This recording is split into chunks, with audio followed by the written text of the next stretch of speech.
Banyak di antara kalian yang mungkin merasa sangat sulit untuk meminta pertolongan. Kalian merasa enggan meminta bantuan meskipun membutuhkan.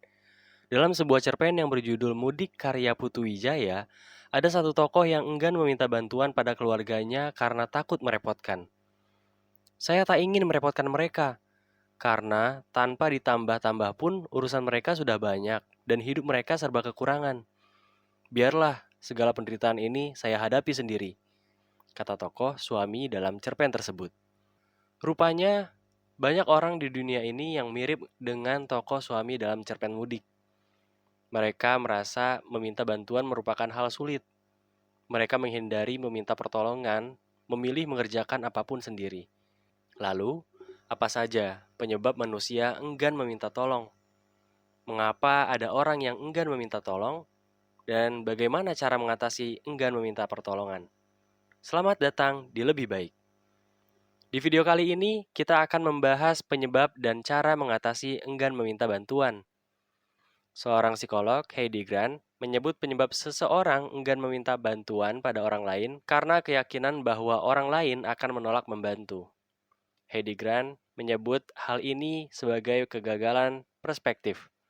Umumnya, orang yang enggan meminta bantuan telah mempunyai ekspektasi negatif pada orang lain. Mereka menganggap orang lain sibuk, orang lain punya kegiatan yang tak bisa diganggu.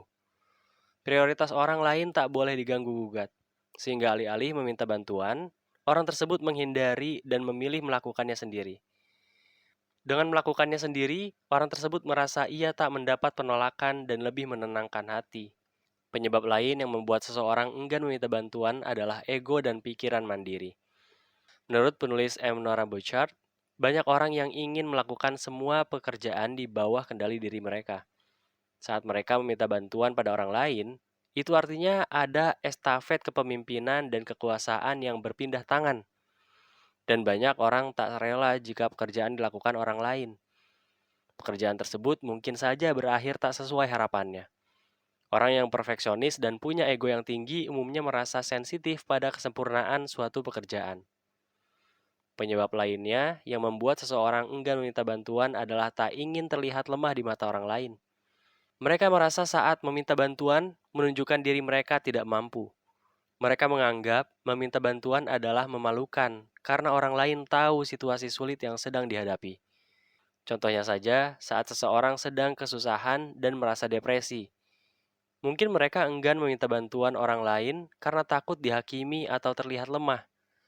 Stigma dan cara lingkungan bersikap juga mempengaruhi bagaimana seseorang berani meminta pertolongan atau tidak. Dan yang paling sering, yang menjadi penyebab seseorang enggan meminta bantuan pada orang lain karena merasa hanya akan merepotkan atau menambah beban mereka. Padahal, banyak orang yang sukarela membantu tanpa pamrih atau pikir panjang.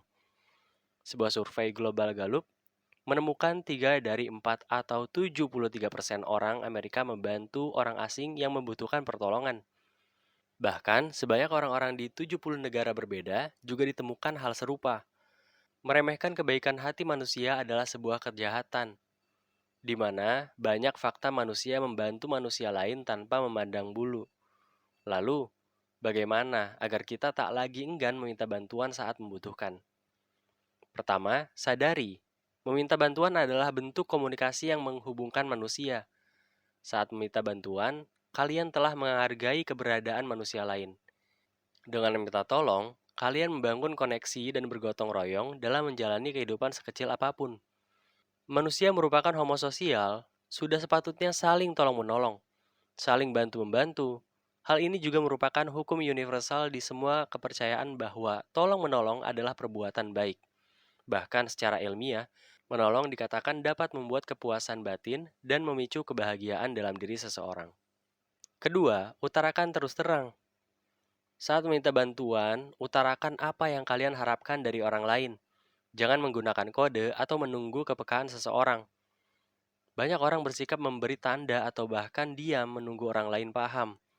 Padahal tak semua orang peka dan mampu dengan cara berkomunikasi kita. Dengan berbicara to the point dan jelas, kalian telah menghemat waktu dan membuat orang lain memahami apa yang kalian butuhkan secara lebih baik.